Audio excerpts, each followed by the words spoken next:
မင်္ဂလာပါဒေါက်တာဖြိုးတီဟာရဲ့ပျော်ရွှင်ပါစေစာအုပ်ထဲကအတင်စီးခံရတဲ့အခါဆိုတဲ့ဇောင်းမကိုဖတ်ပြချင်ပါတယ်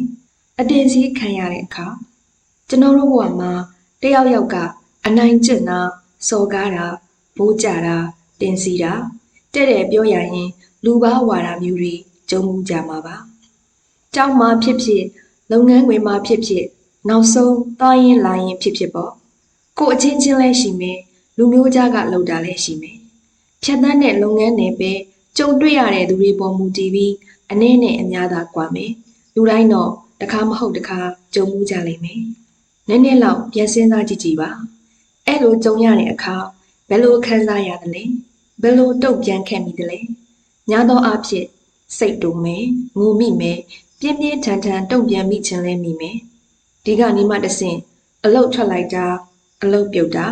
အမုန်းပွားတာတွေဖြစ်ရင်လည်းဖြစ်ခဲ့မယ်။ဒီဆောင်မလေးမှာတော့ကျွန်တော်ကိုယ်တိုင်ကြုံခဲ့ရတော့ကတွေးမိခဲ့တာလေးတွေပေါ်အခြေခံပြီးဝေးမျှခြင်းပါတယ်။နံပါတ်1စိတ်ထိတ်နိုင်မှုလိုပါတယ်။ဘယ်သူမဆိုဖြစ်ချင်းတော့စိတ်တူတာပဲ။အဲ့ဒါကိုမထိတ်နိုင်လိုက်တဲ့အခါနောက်ဆက်တွဲပြဿနာတွေဖြစ်လာနိုင်တယ်။လူမှုကွန်ရက်တွေမှာလည်းတွေ့ဘူးတယ်။ကားပါကင်လူရင်းပြဿနာဖြစ်ကြရာကတဆင့်ကိုထိလက်ရောက်လောက်ကြရဲဆိုတာမျိုးရုံးတွေအလုပ်တွေမှာဆိုရင်တော့နောက်ပိုင်းအလုပ်လုပ်တာမှန်သမျှတယောက်နဲ့တယောက်ဘလုံးမှအစမပြေတော့တာမျိုးစကားတွေလွန်နှုတ်တွေကျွန်းသွားလို့အလုပ်ထွက်လိုက်ရတာမျိုးတွေထိဖြစ်တတ်တာပေါ့ပြန်စဉ်းစားကြည့်ရင်မတန်ဘူးဆိုတာသတိထားမိလိမ့်မယ်ဒါကြောင့်ဖြစ်ချင်းမှာစိတ်ထိန်ဖို့လိုတယ်ပြောတာပါ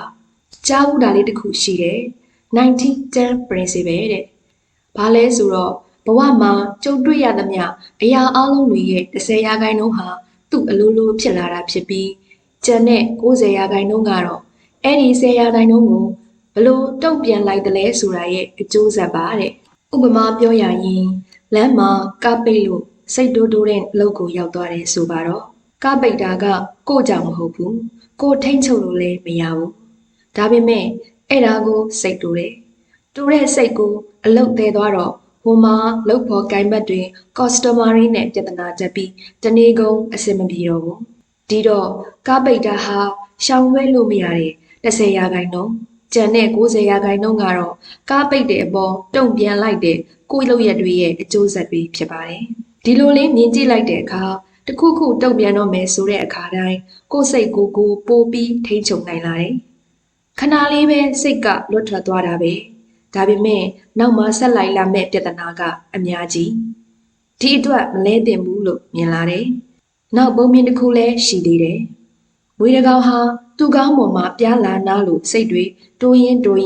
နောက်ဆုံးမောင်းလာနေတဲ့လှဲရဲ့ဘိန်းအောက်ကိုခေါင်းဝင်ခံလိုက်တဲ့နားနေတဲ့ပြားလဲသည်သူကိုယ်တိုင်နဲ့သည်ဒါကြောင့်ဒီစိတ်တိုးစရာလေးတစ်ခုအတွက်နဲ့ကိုယ့်ရဲ့တခြားအရာတွေကိုအဆုံးရှုံးမခံပါနဲ့မလဲပြစ်ပါနဲ့ဒီထက်ပိုကောင်းတဲ့ဖြည့်ရှင်းနည်းကိုခေါင်းအေးအေးနဲ့ရှာဖွေပါနံပါတ်2ပြတ်သားတဲ့သူတစ်ယောက်ဖြစ်ပါစေစိတ်ကိုထိန်းရမယ်လို့ပြောလိုက်တာဟာအရာအလုံးကိုငုတ်ခံလာရမယ်လို့မဆိုလိုပါဘူးပြက်သားသားပြောရဲဆိုရဲဖို့လိုပါတယ်ဘာလို့လဲဆိုတော့လူရဲ့သဘောကတီးခံတဲ့သူဆိုပိုးပြီးအနိုင်ယူတတ်လို့ပါပဲလူတွေကို၃မျိုး၃စားခွဲလို့ရပါတယ်ကိုတစ်ဖက်တည်းတီးပြီးသူတစ်ပါးကိုနစ်နာပြောတတ်အနိုင်ယူတတ်တဲ့ aggressive တိုက်သမားတွေရဲ့ပြိုင်လာရင်အရှုံးပေးနှလုံးအေးတဲ့ဆေးဆိုပြီးဘာလို့ငြိမ်ခံနေတတ်တဲ့ passive တိုက်သမားတွေရဲ့နောက်ဆုံးတစ်ခုကတော့သူတစ်ပါးကိုလည်းလေးစားသလိုကို့အခွင့်အရေးကိုလည်းကိုသိတယ်တောင်းဆိုရဲတယ်ပြီးတော့ကို့တာဝန်လည်းကိုကြည်အောင်လုပ်တယ်ဒီလိုလူမျိုးကိုတော့အစပစ်တိုင်းလို့ခေါ်ပါတယ်ခိုင်မာပြတ်သားတဲ့သူလို့မြန်မာလိုပြန်ချင်တယ်ကျွန်တော်တို့အဲ့ဒီပုံစံတိုင်းဖြစ်ဖို့လိုပါတယ်တစ်ဖက်ကအနိုင်ယူသမျှတီးခံနေရင်ကိုဟာအနိုင်ယူလို့ရတဲ့သူလို့ထင်သွားတော့မှာပါရံပြန်ဖြစ်ဖို့မဟုတ်ဘဲကိုပြောစရာရှိတာကိုတော့ရဲတင်းပြောနိုင်ဖို့လိုပါတယ်နံပါတ်3တနှုတ်ခံစားမနေပါနဲ့အဲ့လိုအနိုင်ယူခံလိုက်ရပြီးရင်အများစုစိတ်ထဲမှာတနှုတ်နဲ့ခံစားနေရတတ်ပါတယ်သူကငါကိုဒီလိုလုပ်ရသလားပေါ့ဘာမှပြန်မပြောမလုပ်ခဲ့ရရင်ပို့လို့တောင်ခံစားနေရတတ်တယ်တကယ်ဆိုစဉ်းစားကြည့်ဟိုလူကပြောပြီးသွားပြီမိတော့မိနေပြီကို့မသားတနှုတ်နဲ့ဖြစ်ကြံခဲ့တာနာကြည့်လို့မစုံဝမ်းနေလို့မစုံ ခံစားလို့မဆုံးဖြစ်နေတာတွက်ကြည့်ရင်ဘယ်လောက်ရှုံးတယ်လဲအပြောလဲခံရတယ်ဒဏ်ရာကလည်းတစ်သက်လုံးကျန်းနေခဲ့တယ်ငငယ်ကတင်းရတဲ့စာတပိုက်လိုပဲတိုက်ပွဲမှာထိသွားလို့နှစ်ဖူးမှာကြံခဲ့တဲ့အမာရွတ်ကိုမှန်ထဲမှာကြီးတိုင်းရှုံးနေရတော့မဲ့စစ်သူကြီးလိုဖြစ်နေတယ်ဒါကြောင့်ထက်ခါအရှုံးမခံပါနဲ့အဲ့ဒီခံစားချက်ကိုတတ်နိုင်သလောက်စိတ်ထဲကဖယ်ထုတ်ကြည့်ပါမဖယ်ထုတ်နိုင်သေးသည်ရှုံးနေရတယ်ဆိုတာမမေ့ပါနဲ့နံပါတ်၄ကို့အစ်စ်နဲ့ကိုနေပါတခါတလေလဲတွေးမိတတ်ကြတယ်ငါသူပြောတဲ့အတိုင်းပြန်ပြောလိုက်ရမလားသူလုပ်တဲ့အတိုင်းပြန်လုပ်လိုက်ရမလားဆိုပြီးတော့ပေါ့ကျွန်တော်ကိုယ်တိုင်လဲအဲ့ဒါလိုတွေးပူတာပဲဒါပေမဲ့အဲ့ဒါလိုလက်တော့ပြန်တော့မယ်ဆိုတဲ့အခါအစင်အတန်းဆိုတဲ့စကားလုံးကကျွန်တော်ကောင်းတဲ့ဝင်လာတယ်တကယ်တော့အစင်အတန်းဆိုတာဘယ်လောက်ချမ်းသာတယ်ဘာတွေဝတ်စားထားတယ်ဆိုတာထက်ကိုယ့်ရဲ့ကိုယ်အမူအရာနှုတ်အမူအရာစိတ်နေစိတ်ထားတွေကသာအဓိကကိုးစားပြုတာဖြစ်ပါတယ်သူပြောတယ်လို့ပြန်ပြောလိုက်ရလို့အားရတာထက်အဲ့ဒီအစင်အတန်းဆုံးရှုံးသွားမှာကိုပုံနှမျောမိပါတယ်ဒါကြောင့်ကိုယ်စိတ်ကိုထိန်းနေရိုင်းဆိုင်မတုတ်ပြန်မိအောင်နေတယ်ဘေးပတ်ဝန်းကျင်ကတယောက်ယောက်မြင်လိုက်ရရင်လေကိုဟာအထင်သေးစရာဖြစ်မိတော့ဘူးပေါ့နံပါတ်5ပကြီးကားလိုကျင်ပါမှန်တစ်ချက်ဟာသူ့ရှေ့ကိုရောက်လာတဲ့လူရဲ့မျက်နှာပေါ်မူတည်ပြီးတူညီတဲ့ပုံရိပ်ကိုပြန်ထုတ်ပေးပါတယ်သူပြုံးရင်ပြန်ပြုံးပြတယ်မဲ့ရင်လည်းပြန်မဲ့ပြတယ်သူ့ဘဝကသူ့ရှေ့လာရတဲ့သူပေါ်မှာမူတည်နေတယ်တချို့တွေခံယူထားတဲ့တင်ကောင်းရင်ကျွန်ုပ်မဆိုးပါဆိုတာဒါမျိုးပေါ့ဒါပေမဲ့တိတ်လှပတဲ့ပကြီးကားတစ်ချက်ကြတော့ဒီလိုမဟုတ်ဘူးသူ့ရှေ့လာပြီးပြုံးမဲပြ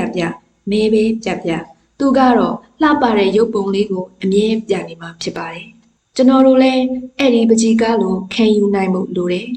သူကောင်းလို့ကိုကောင်းတာသူမကောင်းလို့ကိုကလည်းပြန်မကောင်းတာတွေက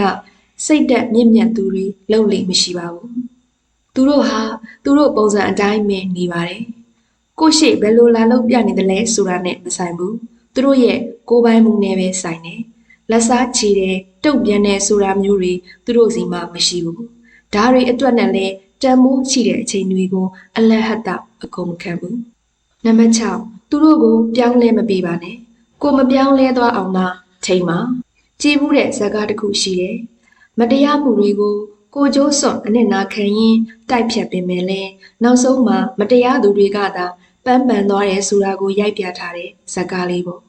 အဲ့ဒီကအဆုံးသတ်မှာဇက်ကောင်တယောက်ပြောသွားတဲ့စကားလေးသိတ်လာပါတယ်တကယ်တော့ကျမတို့ဟာ